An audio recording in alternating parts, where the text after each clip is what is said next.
Ola, sou Rebeca e hoxe quero falarvos dun libro chamado Iridium, por Francisco Castro Viloso. Francisco naceu en 1966, un 20 de outubro en Vigo. Tamén, a parte de Iridium, ten obras como A historia de Sara, O cemiterio de barcos, Xoan Xoana, e gañou premios como García Barros, Blanco Amor, Manuel Bueiro Rei. Iridium é un libro que trata sobre unha rapaza chamada Sara. Sara estaba cursando o primeiro de bacharelato e tivera un accidente que a deixara quedar en coma xa que un coche a atropelara. Logo de varios meses en coma, ela despertou e deuse conta de que nada seguía igual.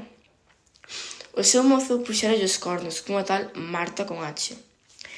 E, aparte, ela tamén quedara con unha pequena enfermedade que fixo que tivera que aprender a falar, camiñar e realizar accións do día a día como coller unha culler. Sara tamén tiña unha conta de Instagram, na que ela se fixera bastante famosa e tiña varios seguidores, grazas a que tiña unha enfermedade rara chamada heterocromía, que facía que tivera un ollo de cada color.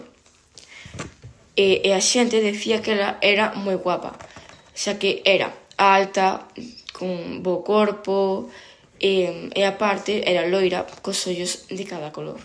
Sara, cando volveu a empezar a escola de novo despois do coma, empezaba xunto a un rapaz chamado Mario, que estivera expulsado. Mario era un rapaz distinto aos demais, porque gustaballe ler, pero tamén se metía en problemas.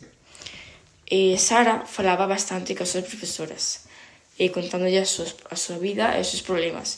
Xa que o resto da xente, logo do accidente e de que ela quedara distinto aos demais, non lle facían caso. En cambio, Mario era o único que a trataba igual que sempre. A min o libro gustoume moito, xa que foi bastante fácil de entender e trataba temas delicados. O meu personaxe favorito foi Mario, porque sempre estuvo aí para Sara e, aínda despois do accidente, sempre tratou igual que o facía antes. Eu recomendaría, xa que é bastante fácil e a lerse rápido. Adeus.